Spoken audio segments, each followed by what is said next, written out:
So hello guys, I'm Kelvin from Wegotok, and we are very, very lucky to be in the presence of Chris Ramsey. I'd like to firstly thank you so much for actually coming onto the show and just giving us your time, really. And just, because I think it will be a really, really great thing for all of our watchers to kind of listen to somebody who's got so much credibility within the field of coaching, just to give us some advice about pathways into that sort of field. Okay. But I wanted to start firstly with your playing career. So essentially, what was it like being a young black footballer within the industry, and at that point where you knew you wanted to go into football? How did you go about trying to get that? Well, obviously I started off back in the 70s, to be honest with you, and then in those days West Indian parents probably didn't want you to go into football because a broken leg in those days meant that your career was over. So it was very difficult to convince them that I wanted to go into that side of my life. But I was very, very fortunate to be scouted at a young age. I mean, I was at Arsenal, and when I was 13, 14, got released. Went to Charlton, 14, 15, got released. Unfortunately, got an apprenticeship, it was in those days, at Bristol City. So I was at Bristol City for a couple of years, and I mean it's difficult, very difficult in those days because with no black players. So going around the country to try to get a career in football was, I wouldn't say nigh on impossible, but it was just one of those things you had to put your head down and work as hard as you could and make sure you didn't let the things around it affect you. But I was there at Bristol. In those days, believe it or not, Bristol were in what's the Premiership now. And they had some great players in those days, and it was tough. But I'm a very injury-prone player, so I suffered a lot of injuries throughout my career, which meant obviously that I haven't played as many games as I would have done, even though I had a 16-year career. So while I was at Bristol, I picked for England under-20 squad. I did that, but I ended up getting released from Bristol. I didn't make my full debut there, but I was there for my apprenticeship, and I came back to London and trained by myself for a little while, sent out a few letters to some clubs, and Brighton were one of the clubs that picked up my letter and got me in. In those days you had to write a letter. There was no emailing or anything like that. You couldn't phone the club because you'd have to hope that someone was there to pick the phone up. It wasn't like you couldn't just find people wherever they were. They brought me in. Alan Munnery brought me in, and I had a trial, and I ended up getting a contract there and becoming a first team player eventually. So that was very, very important that I was ready for that as well, because a lot of times I see trialists come to the club now and they're not even fit, and they've got no chance of getting in and showing their talent, just the fact that they're not fit. But I ended up at Brighton for 4.5, 5 years. Played in the first team, played in the cup final for them. Suffered quite a think a few injuries there, so a lot of my playing time was cut short. I ended up going to Swindon with Lou Macari. I was, I think, the first player that he signed, or one of the first players that he signed. Very, very good time there, really. We went from what would be now League Two to what would be the Championship.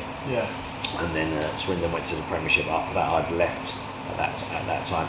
But we had some good players there. Chris Kamara was there in those days, and Colin Gordon and Jimmy Quinn and Peter Coyne and Dave Hockaday. We had some really good players there, and it's where there I met a player who went on to play for Jamaica in the World Cup, Fitzroy Simpson. He was there as a young boy, and he was a good lad and great character. So along the way you always meet good people or people that you remember. So I left there probably prematurely, because in those days you didn't earn a lot of money. So I actually earned more money outside football. than I did in football, because I used to do promoting, nightclub promoting, and stuff like that, you know, and you know, property, and you know, but you know, I used to do a lot of stuff outside football that actually, looking back on it, probably shouldn't have done. You know, looking back on it, but you weren't earning the money that they earn now. So you know, you had to obviously supplement your income, or look at things that might take you to different parts of your life. You know, so you know, started branching out into different things. But I left there and went to Southend, which was a disaster. I had a bad back, and you know, like what people would look at now.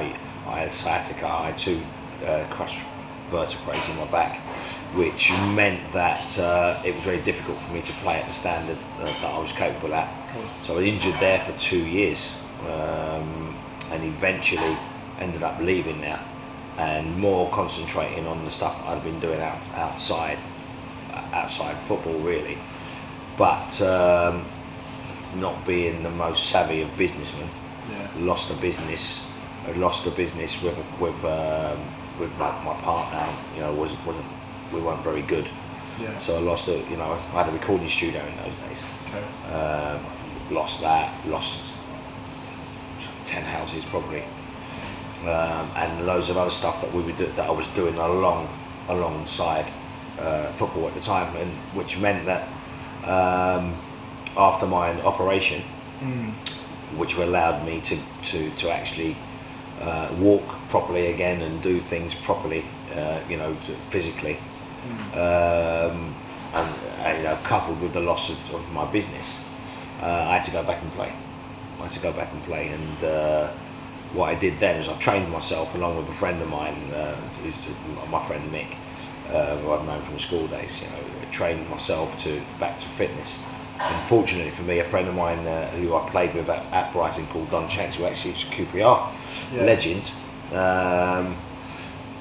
we went out to Malta. He got me to go out to Malta, and we went out there, and I went there for 2 weeks on a trial, and came back 3 years later.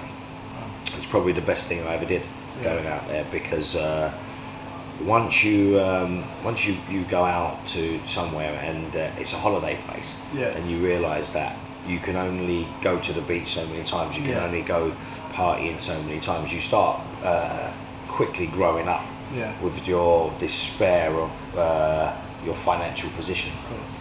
And while I was there, I ended up being the player manager for the team. Out there, the manager got sacked. I ended up being a player manager for the team. You know, at that time, because of some irregularities, shall I say, out there, they were relegated 2 divisions. So we were promoted twice back to the Premier League, and I had 2 great friends out there. One of them used to play for Man United, Paul Sixsmith, who's still out there, and Ray Ferrugia, who's now the assistant manager of the national team. So they helped me through it. Helped me through it.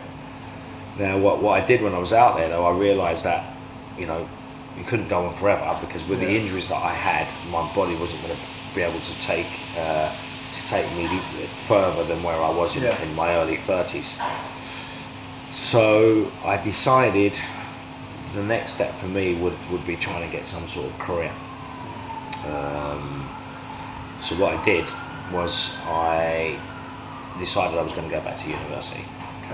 Well, not back to university. I was going to go to university. I mean, I left school at 16, so I hadn't been back to school for 17 years or something like that. You know, I hadn't studied or done anything. So what I did was, in that part of the world, they have siesta.